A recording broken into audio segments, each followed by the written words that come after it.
డొక్కా సీతమ్మ గారి విగ్రహం పెడుతూ ఆయన డొక్కా సీతమ్మ గారి గురించి నేను ప్రసంగాలు చేశానని మా ఇంటికి వచ్చారు. మా ఇంటికి వచ్చి ఆయన వచ్చినప్పుడే నేను మంచినీళ్ళు బయట నుంచి కొని తెచ్చుకుంటుంటే ఆయన చూశారు. ఏం గురువుగారు మీకు మంచినీళ్ళు లేవా అని అడిగారు.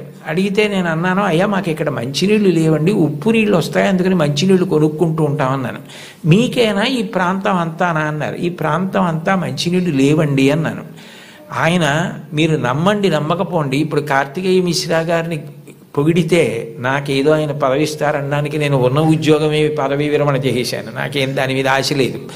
యథార్థం చెప్పాలి కాబట్టి చెప్తున్నాను. ఆయన హతాశులై సోఫాలో వెనక్కి కూర్చుని, నేను జిల్లా కలెక్టర్గా ఉన్న చోట మంచినీళ్ళు లేక ఇంతమంది ఇబ్బంది పడితే నాకు అది అవమానం గురువుగారు, పరమ అవమానం అని వెంటనే ఫోన్ చేసి అధికారులతో మాట్లాడి, మీరు నమ్మండి 10 రోజుల్లో ఇళ్ళకి కాదు కొళాయి వేయించుకోలేని వాళ్ళు నీళ్లు పట్టుకోవడానికి కూడా గొట్టాలు వేయించారు. ఇప్పటికే ఆ ప్రాంతం అంతా కార్తికేయ మిశ్రా గారిని తలుచుకుంటారు.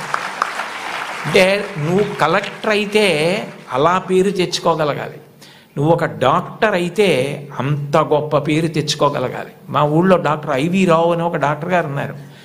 ఆ డాక్టర్ గారిని చూస్తే జబ్బులు తగ్గిపోతాయని తెల్లవారుజామున 4 గంటలకు ఆయన కోసం మంచులో వెళ్ళి నిలబడతారు. ఆయన కూడా అలాగే వైద్యం చేస్తారు. వ్యక్తిగత జీవితమే లేదు. నేను అప్పుడప్పుడు అంటుంటాను, డాక్టర్ గారు మీకు సినిమాలకు వెళ్ళాలని ఉంటుందా అని. ఆయన పెద్ద నవ్వు అంటారు, సినిమాకి వెళ్ళిన 2.5 గంటల్లో కోటేశ్వరారు, నేను ఒక్క 10 మందిని వైద్యం చేసి చూసి వాళ్ళు సంతోషంగా వెళ్ళిపోయి వాళ్ళకి ఆరోగ్యం కలిగితే వాళ్ళ పని వాళ్ళు చేసుకుని సంపాదించుకుని బతికితే నాకు అంతకన్నా ఏం కావాలండి. సినిమా ఇచ్చే ఆనందం కన్నా ఈ తృప్తి నాకు ఎక్కువ గురువుగారు, ఇది చదువుకున్న వాడికి అది లేకపోతే అనవసరం అన్నారు.